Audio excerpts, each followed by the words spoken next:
I'm Dr. Bobby Price, and today we're going to have an interesting conversation about the carnivore diet.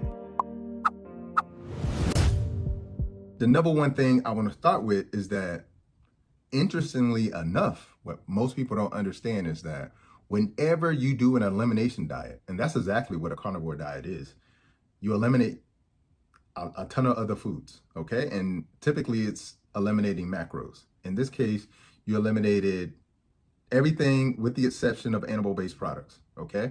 Let me tell you something about that. Two things. One, when you do an elimination diet, typically, it doesn't matter what the elimination diet is, you tend to lose weight and feel better, all right? All right, that's most elimination diets. When you eliminate some primary macros away from your usual eating, you tend to lose weight and feel better, all right? But let me tell you why. That's because in most cases, when you do this, most people, when they go on an elimination diet, they're removing ultra-processed foods, all right?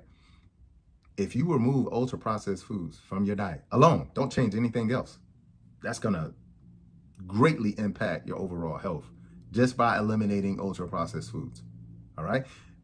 The standard American diet is 69% processed food. So if 70% of what you're eating today is essentially synthetic trash, that's the best way to put it.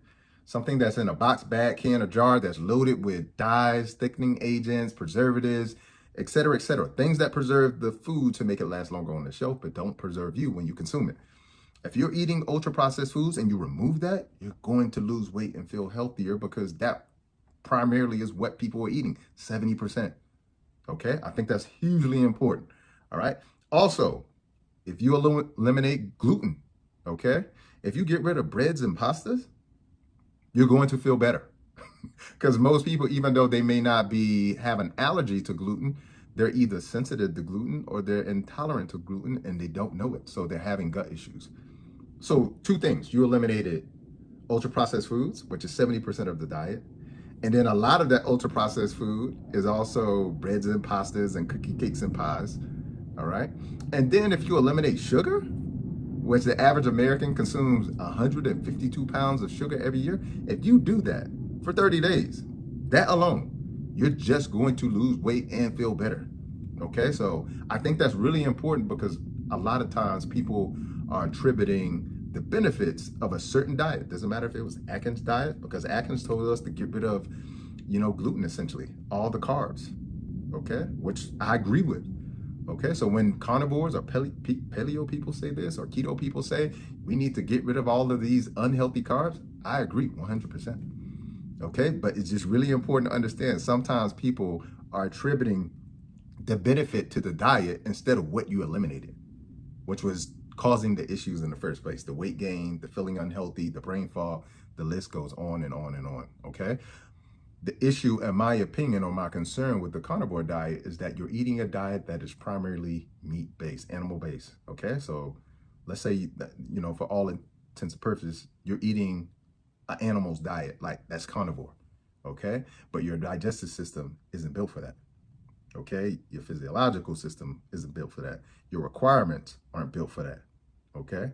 It's just really important. We never consider these things. We never sit down and say, and this is what has me upset with science, not necessarily people, is that sit down and have an honest conversation and look at our digestive system, look at our immune system, look at our nervous system, look at all the systems in our bodies and say, what does all of these systems specifically need, and what group of foods will provide this? I think that's the most important thing. And the unfortunate thing is when you're only eating animal products, you're not able to get things in your diet that only come from plants. That over the course of thousands, if not millions of years, our bodies have been eating and using, and actually now has become a requirement to sustain life. Really, really important. All right, so that's number one. Number two, meat is really, in most cases, in many cases, I won't say all cases, but meat is a secondary form of nutrition. I'm going to give you some examples, all right? Some examples that you're more familiar with. Number one, when you need omega-3s, what does your doctor tell you to take? They tell you to take fish oil, okay? The truth is, the omega-3s that are in fish don't come from the fish. They come from algae, which is a plant. Okay, so you eating the meat is a secondary form of the nutrition. You're the third person in the ring, or you're the third sort of consumption of that.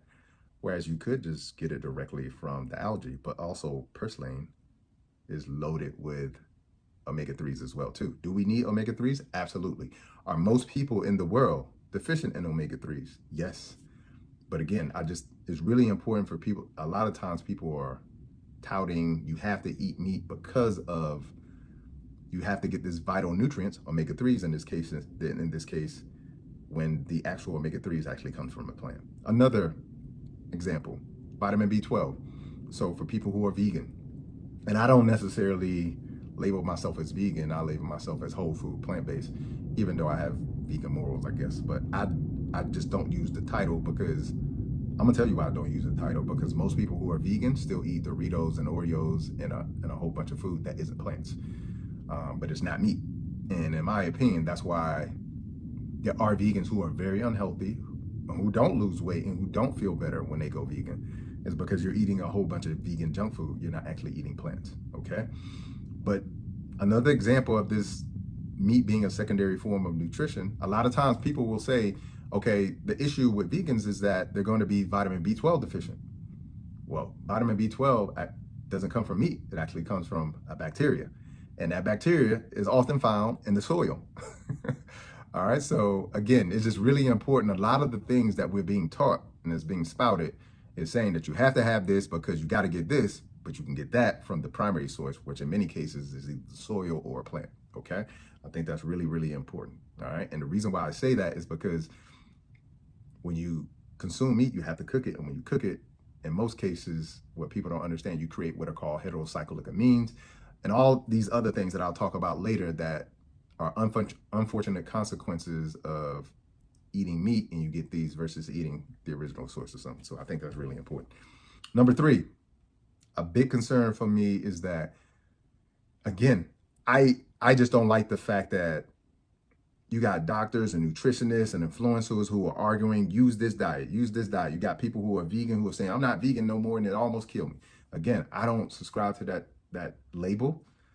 But for me, I think it's really, really important for people to understand is that this blame game is not going to help us, okay? And in most cases, I've heard like people who were on the plant-based side say, hey, I stopped being vegan because the food almost killed me.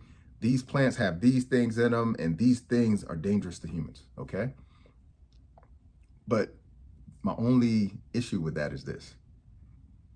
When you go through this list of don't eat this food because it has oxalates in it, don't eat these foods because they have ligands in them, don't eat this food because it's this and that and that, don't eat these plants, you're blaming foods that people don't eat. People don't eat plants. That's the truth. I mean, most vegans don't eat plants. Most of what they're eating is out of a box, bag, can, jar, is junk food. All right. So if most vegans aren't eating actual plants, unfortunately, then you know people who aren't vegan, who are eating just a regular standard American diet, they're not eating plants either. As a matter of fact, it's less than 5%. As I told you before, 70% of what they're eating is actually ultra processed food. Okay, a very small percentage is veggies, and guess what? That small percentage, let's just say it's 5%. 50% of the 5% is some form of a white potato, and in most cases, a genetically modified potato. And that could be mashed potatoes or French fries. So half of the veggies that people are eating is some form of a GMO white potato. Okay, so you can't blame the unhealthiness of the American population or Western populations on plants because people just don't eat them. People don't eat healthy. People eat, generally speaking, out of drive-through windows and off of the shelf, okay, in box, bag, cans, and jars. So I think that's really important because sometimes people make the argument for a certain kind of diet by actually criticizing and demonizing plants, and people are just not eating them. And I think that's really important. Number 4, and I think this one is probably the most important of them all, okay? But before I go to that, let me say this. Are there plants that you shouldn't eat? Absolutely. Okay, plants are beings just like us. Some plants have defensive mechanisms that unfortunately make it uncomfortable for us to eat them. There are plants that are actually poisonous. So yes, there are plants that we should not be eating. I agree with that. But the point I'm trying to make is, generally speaking, people don't eat plants, okay? And when they do, it's some form of white potato or it's overcooked, all right? Number 4, and this is probably the most important. One of the leaders of the carnivore movement, Dr. Paul Saladino, he wrote a book, I think in like 2019, about the carnivore diet and its benefits, okay? And he went on a crusade speaking on behalf of the carnivore diet, leading the movement.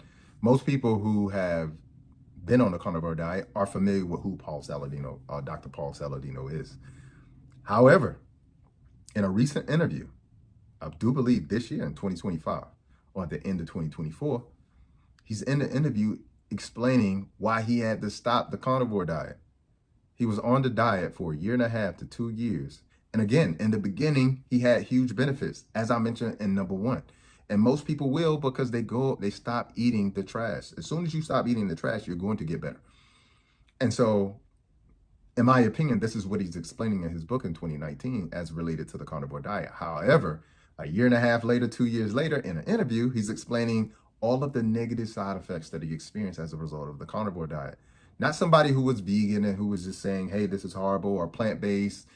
This is one of the leaders of the movement. He said he experienced horrible muscle cramps, heart palpitations, sleep disturbances that kept him up at night, lowered his testosterone, which is crazy because most people are under the impression if you don't eat meat that you're weak. But eating just animal products actually lowered his testosterone and negatively impacted his sex hormone binding globulin as well too. On top of the diarrhea that happens when you consume a carnivore diet over time. You have to remember, and I'm going to talk about this in the next one, to form a bowel movement, you must have fiber and hydration. And meat and animal products have neither. They do not have hydration. They do not have fiber. That is what forms a bowel movement, okay? And so now he's added back some plants, some fruits, some honey, some coconut. He's adding back the plants. And in my opinion, and again, this is just my opinion, I think over time, you're going to see even more added back. And I think that's really important because, again, most people are looking at the short-term benefits, not thinking about what happens when you consume a diet that is not made for our biology, okay? Long-term, okay? Even look at another example is Dr. Drew. I think he was on the show, The Biggest Losers, started the carnivore diet, was a big advocate for it, quit as well. I saw this documentary on Netflix, The Liver King. Look at what happened there. Everybody thought he was big and ripped because he was on this carnivore diet. Come to find out, he was using steroids, okay? So again, it's just really important to sort of look at the truth behind this. I think that's really important. And again, these aren't shots being fired at the whole carnivore movement because diets are fads. They come and they go, okay? We just have to look at this from a very objective standpoint, all right? Number 5. The carnivore diet is completely lacking in fiber. And what I hear from a lot of the, proponents and, people who are pushing the carnivore diet, including some physicians, is that now they're saying, well, you don't even need fiber. When for the last 100 years, all of the studies around the world have said consistently to have a healthy diet, the more fiber you have in it, the more healthier you will be, the better your teeth will be, the better your overall health will be, your immune system, all of these things. Every study points to that, every reputable study. Every study that was done properly says that you need fiber in your diet. And you have people who are quoting things that are not studies that are saying fiber is actually bad for you. So going against thousands of studies, okay? And what they don't understand is what I mentioned before. To form a bowel movement, what you have to have bowel movements to eliminate, okay? But more importantly, fiber feeds the good bacteria in your gut, which is where 80% of your immune system is made, okay? All right, and one of the things you have to have if you want to survive is you have to have a strong immune system if you want good heart health, but most importantly, you have to have a strong immune system if you're gonna fight off viruses, bacterial infection, and most importantly, cancer, okay? 80% of our immune system made by our good bacteria in our gut, and guess what that good bacteria consumes? It eats fiber, prebiotics, fiber.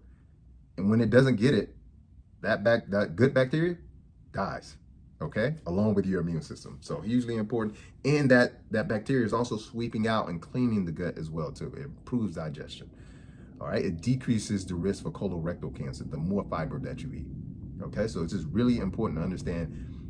That's another one of my biggest concerns about the carnivore diet, because animal products contain zero fiber, no fiber at all.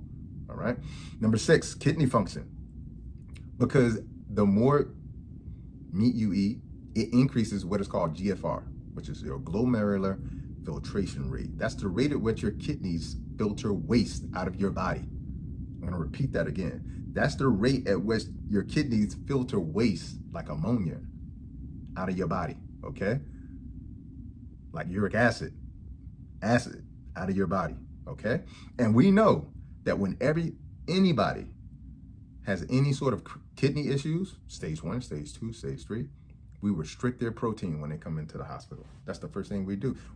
Dietarily, we restrict their protein. All right? So we know that an all meat diet is going to increase your GFR, okay?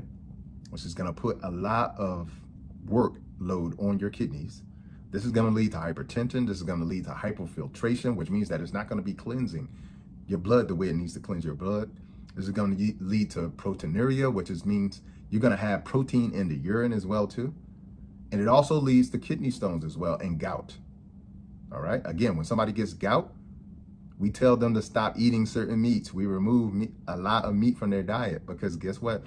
Meats have purines in them. Purines are actually going to affect the kidneys at some point. All right. That's what actually causes the pain and gout.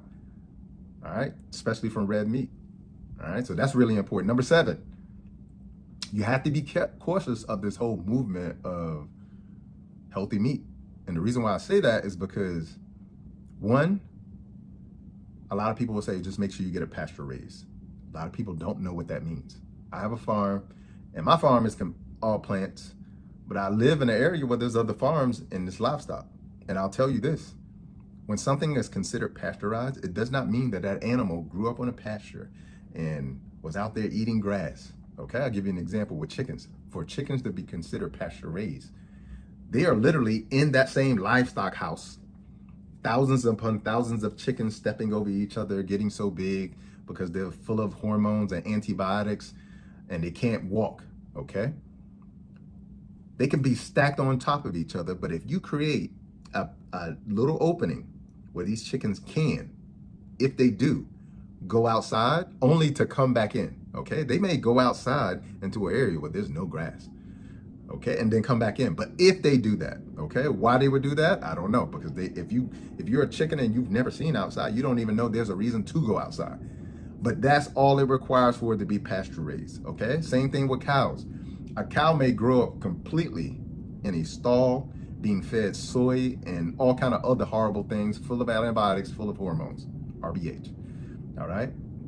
Spend 90% of its lifetime in that environment, and then all of a sudden it's transported to a slaughterhouse where it's outside maybe for a couple of days, and then it's slaughtered, and that's pasture raised. So the industry is just phony in and of itself, in addition to all of the hormones, the antibiotics. But most importantly, and I find this to be the most important thing, is that most meat, in my opinion, today is lab grown.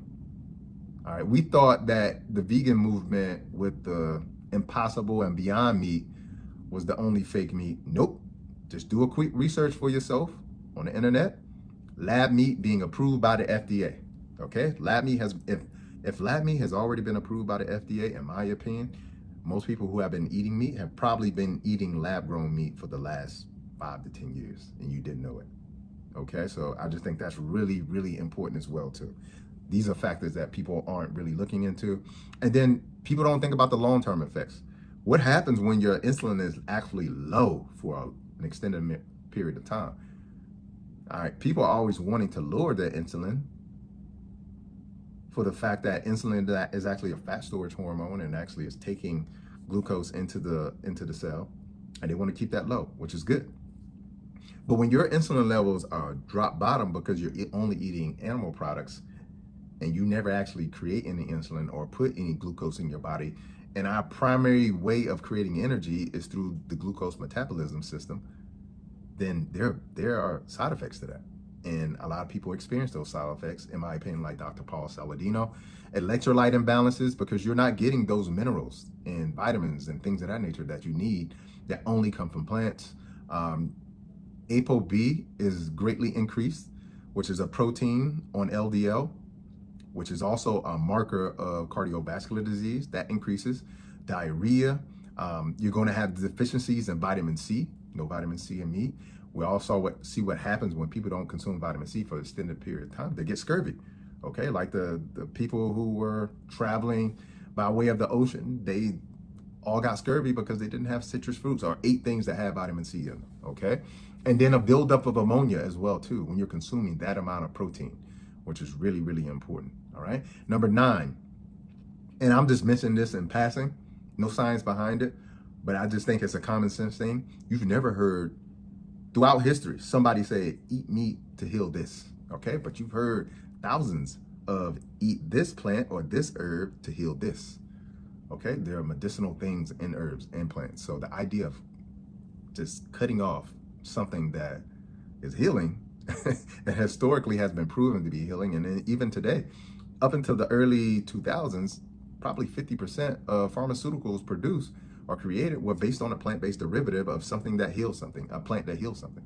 All right, so no cures in meat.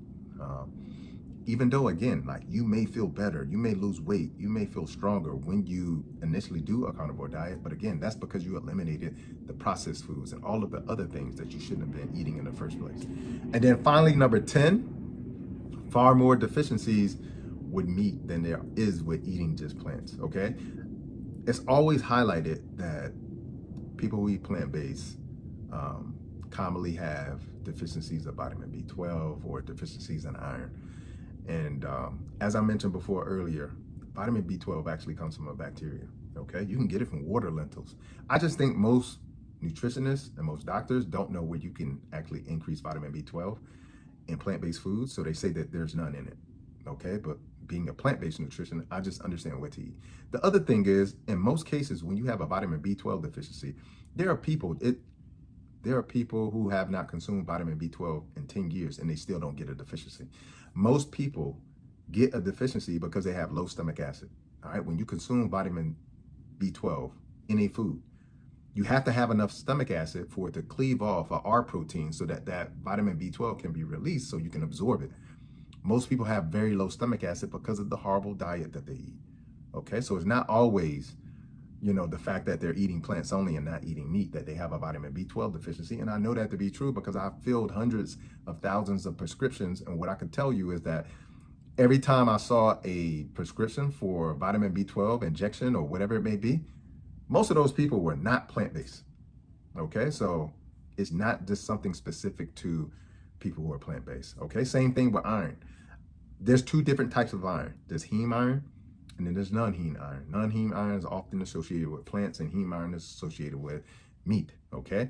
And it is true that heme iron is far more absorbed than non-heme iron found in plants. But also what they don't tell you is all of the negative side effects of heme iron versus non-heme iron, okay? So you could be eating all the meat you want in the world, but if you're eating a lot of heme iron, look up the side effects of non-heme iron. Digestive issues, inflammation, the list goes on and on and on, okay? So it's also really important to break down a lot of the myths that people are describing. In most cases, when I see people have an iron deficiency, it's because they have a parasite. And most people, if take these 2 fingers, put it here on your wrist, or take the right 2 and put it right here. And if you feel a pulse, you probably got a parasite. Most people have parasite. And if you look it up, what parasites love to consume, iron is one of them. So if you're consuming the right foods and you're on an iron supplement and you still have iron deficiency, it's simply because the parasite is consuming it. So you have to address that by actually getting rid of the parasite. I have a whole entire video on that, so just check out my video on parasite and then you'll see that. So I hope this has been helpful. Again, I don't want to fight with anybody out there. I'm sharing my concerns on the diet. I think even if you're on the diet, You should take these concerns seriously, look them up for yourself, make a decision for yourself. As I mentioned before, I've been plant-based for almost 14 years. I eat in diversity. I eat a diversity of plants, and most people don't eat a diversity of plants. As a matter of fact, most people don't eat plants. And when they eat them, they overcook them. All right, so I think I do a better job, and I'll say I do a better job because I'm far more knowledgeable. But if you eat a diversity of plants, it's very difficult to have deficiencies, okay? That's really important. But no matter what your diet is, your diet should boost your immunity because that's one of the primary things that's going to prevent disease. Your diet should be natural, so it should not be ultra-processed foods or anything that is loaded with food chemicals. Your diet should hydrate you. We are 80% water. So if you're eating food that doesn't contain water, which animal products do not contain any amount of water, then you're going to struggle because our bodies are made up of 80% water. You also should be eating a diet that is preventative. It prevents disease as well too. It should be full of antioxidants, flavonoids, polyphenols, etc., things that prevent disease in your body as well too. And a diet with foods that are loaded, like super loaded with nutrients and that are nutrient dense. I think that's the most important approach to a diet. All right, no matter what label you put on it, that is the diet, not a limit. That is the nutrition plan that is designed for our bodies. And any type of elimination diet where you eliminate something for a short period of time, you're going to experience short period results. But to have long-term results, you got to do things that actually give long-term benefits. So yeah, that's just my thoughts.